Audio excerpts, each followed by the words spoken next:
Hola, les saludo desde Corea del Sur. Mi nombre es Jonathan Lee, soy un médico misionero. Pues hoy les quiero presentar un material bastante corto para hablar de la influencia de la Biblia, o sea, el Evangelio, en la cultura coreana moderna. Antes de iniciar, pues le quiero presentar como introducción lo que va a ser de esta exposición. Esta es una narrativa corta sobre la influencia del Evangelio en la remodelación de la cultura moderna de Corea del Sur. Para ello, se incluyen el análisis de los factores geopolíticos e históricos.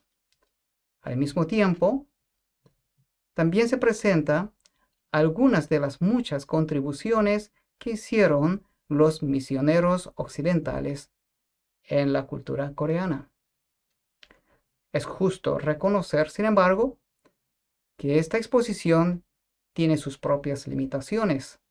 Limitación en cuanto a la extensión, debido a que esta es una exposición bastante corta, y la otra es la subjetividad de opinión que está vertida en este material.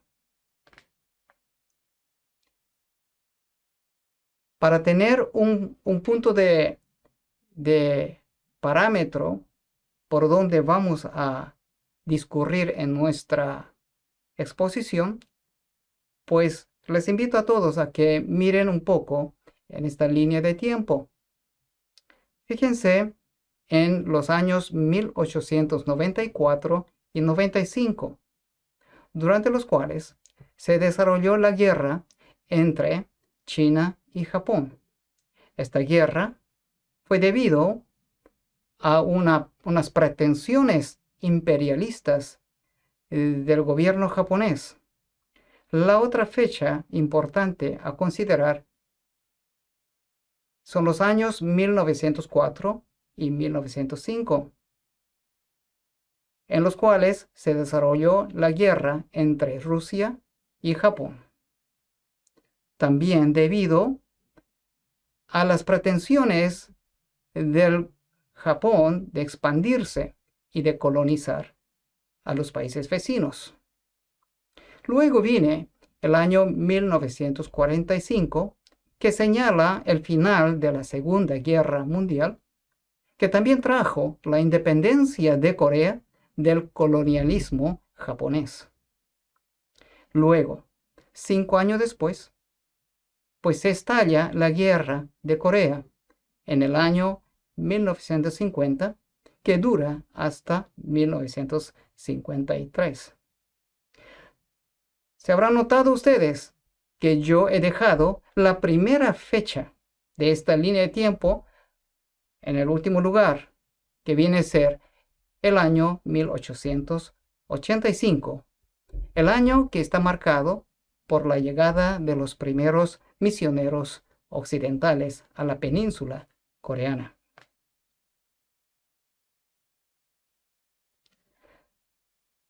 Nos conviene ubicarnos correctamente en el plano geográfico. Les señalo con un círculo rojo lo que se conoce comúnmente como el extremo oriente.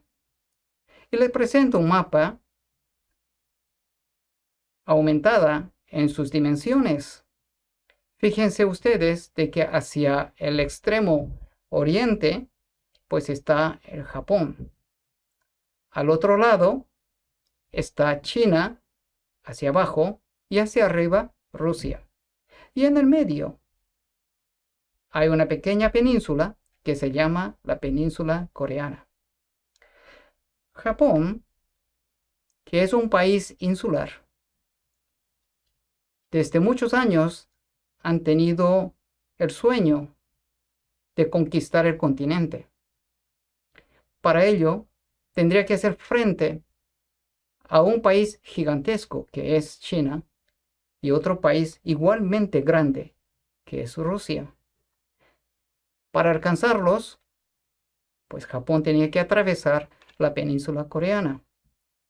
Ya podrán imaginar las consecuencias de este factor geopolítico.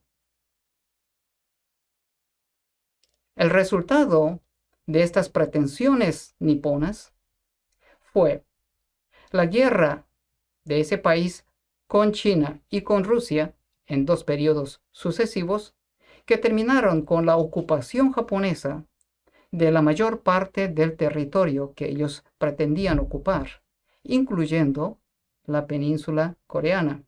Y con esto se inició un periodo bastante negro de Corea, siendo una colonia de Japón.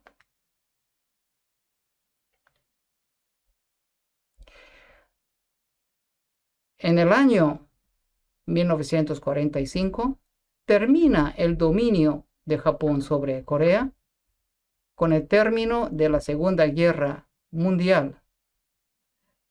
Pero apenas 5 años después, pues empezó la Guerra de Corea en 1950. Esta guerra vino a devastar aún más un país totalmente empobrecido. Y como resultado de esta guerra, entre la parte del norte de la península y la parte sur de la península, pues arrojó una cifra escalofriante de más de 4.300.000 entre muertos, lesionados y desaparecidos en la guerra. A eso se le tiene que sumar a más de 2.400.000 desplazados de sus hogares y ha dejado una cifra, un balance de más de 200.000 viudas y más de 100.000 huérfanos de guerra.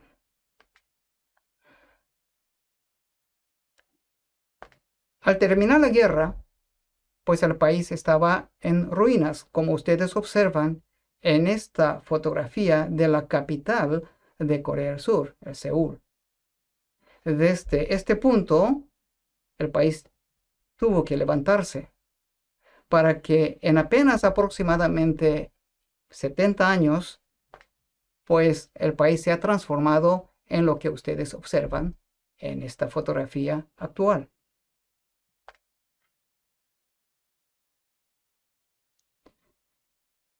De tal manera que en el año 2020, ustedes ven que el índice del desarrollo humano de Corea está en el mismo rango que los países desarrollados del primer mundo, como Norteamérica, Europa Occidental, Japón, Australia y Nueva Zelanda. Este desarrollo sorprendente en tan poco tiempo de un país devastado por la guerra que salía de la situación de una colonia japonesa para levantarse en apenas 70 años para ser un país muy desarrollado, tiene sus factores que explican. Y una de las razones que injustamente no es muy apreciado por los historiadores modernos de Corea es el factor externo.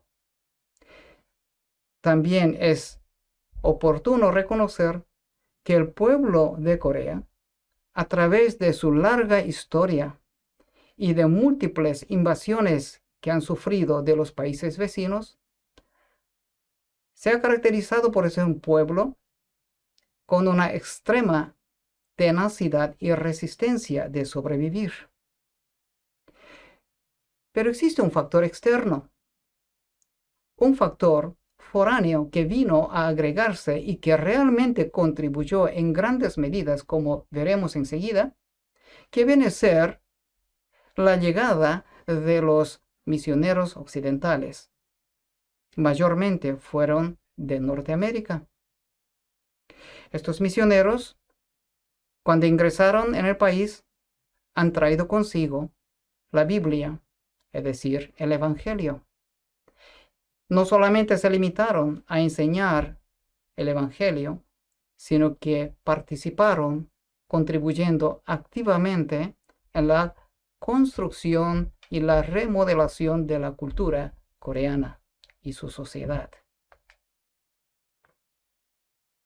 Vamos a examinar un poco esta lista no muy larga de algunas de las influencias o contribuciones que hicieron ellos a través del Evangelio.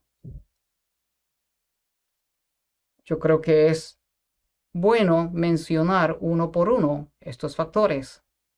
Es la educación, sistema de salud, la difusión del idioma coreano escrito, promoción del derecho de las mujeres, eliminación de los hábitos viciosos de esa época,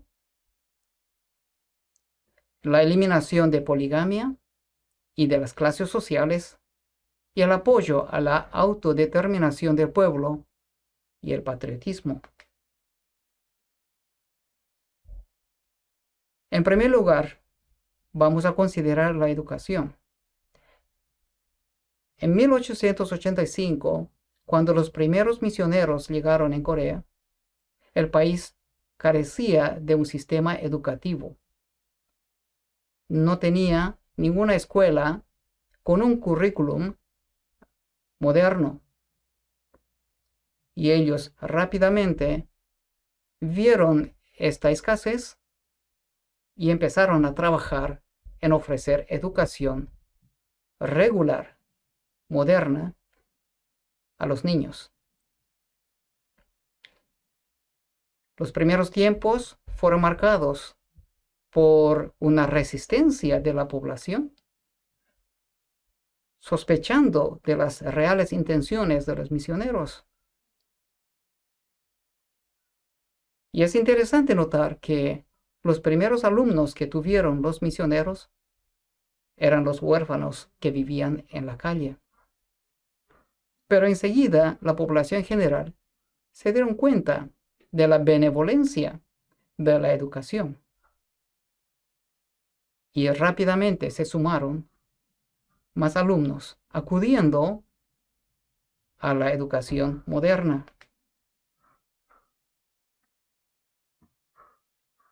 Tal es así que empezaron a construir las escuelas. Ahora, es importante mencionar aquí de que los primeros esfuerzos de los misioneros occidentales fueron seguidos por las iglesias, por los primeros cristianos coreanos, que ellos con su propio esfuerzo empezaron a abrir las nuevas escuelas y con su propio esfuerzo iniciaron la escuela y la mantuvieron con su propio esfuerzo y recursos. De tal manera que en muy poco tiempo, yo diría en menos de 10 años, a cada 2 iglesias había una escuela fundada y mantenida por el pueblo coreano sin un sostén del apoyo del extranjero. La otra área de mucha contribución fue en la promoción del sistema de salud, ofreciendo unas enseñanzas y la formación de personal de profesión médica y de enfermería a los nacionales. Eso estuvo a cargo de los médicos y enfermeras misioneros que habían llegado a la península. Pronto empezaron a formar gente capacitada para ejercer el oficio de la profesión médica.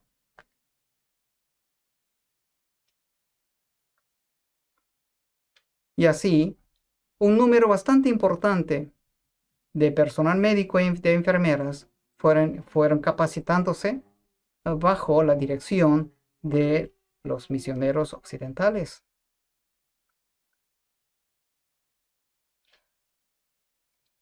Aquí les muestro una fotografía de la época tomada por los propios misioneros del primer hospital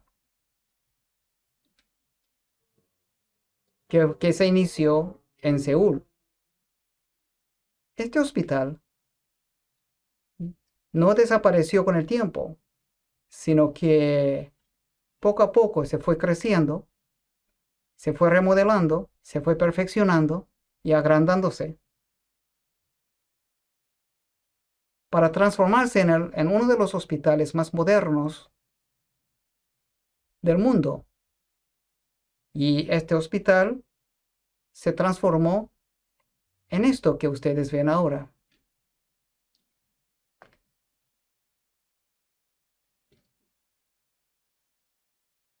El otro área de la contribución de los misioneros, que mediante el Evangelio trataron de difundir las letras coreanas.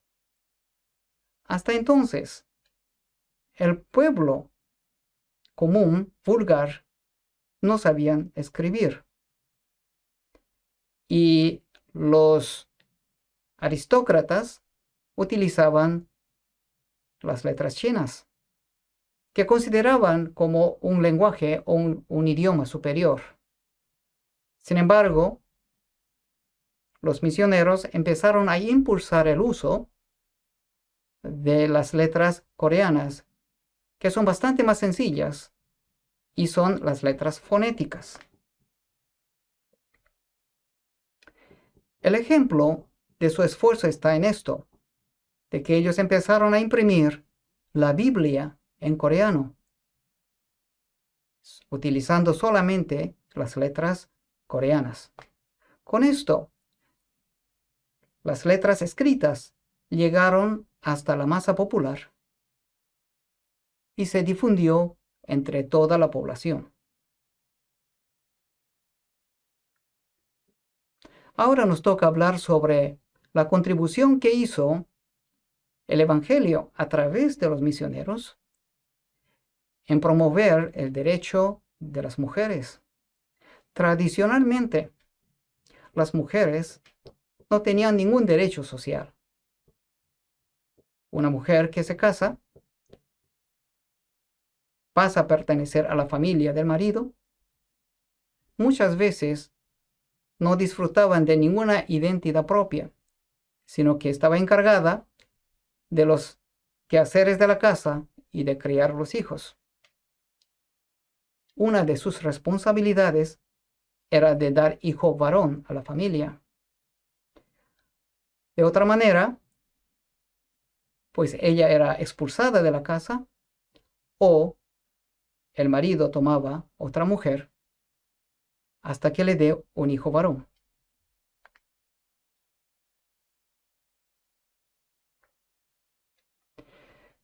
El otro área de contribución para promover el derecho de las mujeres es la educación de las niñas. Las niñas, por primera vez en la historia de Corea, pudieron acceder a una educación regular. Eso fue posible por el impulso que dieron los misioneros occidentales.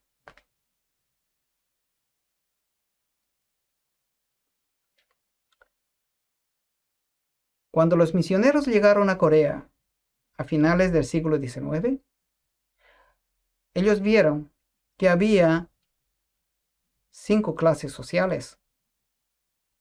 Eran 5 niveles en la sociedad. Los más altos eran los aristócratas, la clase aristocrática. Después de eso venían la clase media. Después de eso venían los trabajadores libres.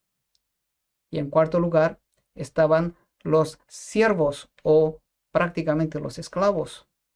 Y en el último lugar estaban los carniceros.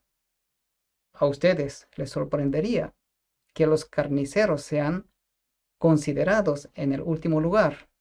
Sí, efectivamente fue así. Los que se dedicaban al oficio o la profesión de carnicería no eran consideradas como seres humanos. Los misioneros, cuando empezaron sus iglesias, hicieron que todos, independientemente del estrato social a que pertenecían, se juntaran en el mismo lugar para adorar a Dios. Con esto, poco a poco, y no sin resistencia de la clase aristocrática, se fueron eliminando las clases sociales.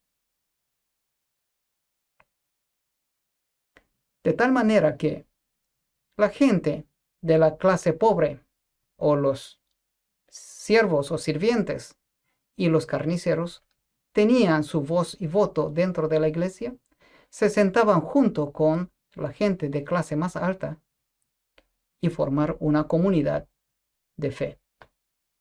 Esto fue fundamental para que desapareciera definitivamente la clase social en Corea.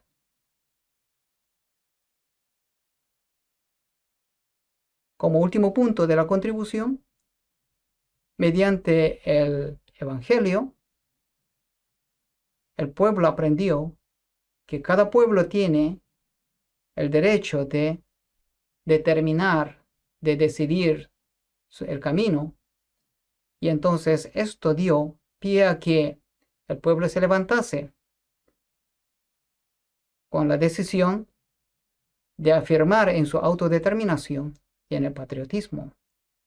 Esto es así porque en esta época, cuando actuaban los misioneros, toda la península coreana estaba siendo poco a poco sometido al dominio japonés. Y en el pueblo se levantó un fuerte deseo de obtener la libertad y la independencia y ser gobernado por ellos mismos, sin influencia de las fuerzas externas. Pues con esto llegamos a la conclusión de esta corta exposición. Quiero resumir que el desarrollo de un país o los cambios que se producen en la historia de un país obedece a varios factores que muchas veces son bastante complejas. Hemos analizado más en profundidad uno de ellos, que es la influencia del Evangelio introducido por los misioneros desde los finales del siglo XIX. Esta influencia, como le he dicho, no bien apreciada todavía, considero que fue uno de los pilares fundamentales para la reconstrucción del país, que como hemos visto, que tuvo que surgir, levantarse desde las cenizas de la guerra de Corea. Esta influencia persiste hasta hoy, para que hoy en día en la sociedad coreana se vea una transparencia en los ámbitos públicos y privados, que haya un sistema judicial confiable, que haya una libertad de expresión a través de todos los medios de comunicación, entre otros. Pues muchas gracias por seguirme desde el inicio hasta el final de esta exposición.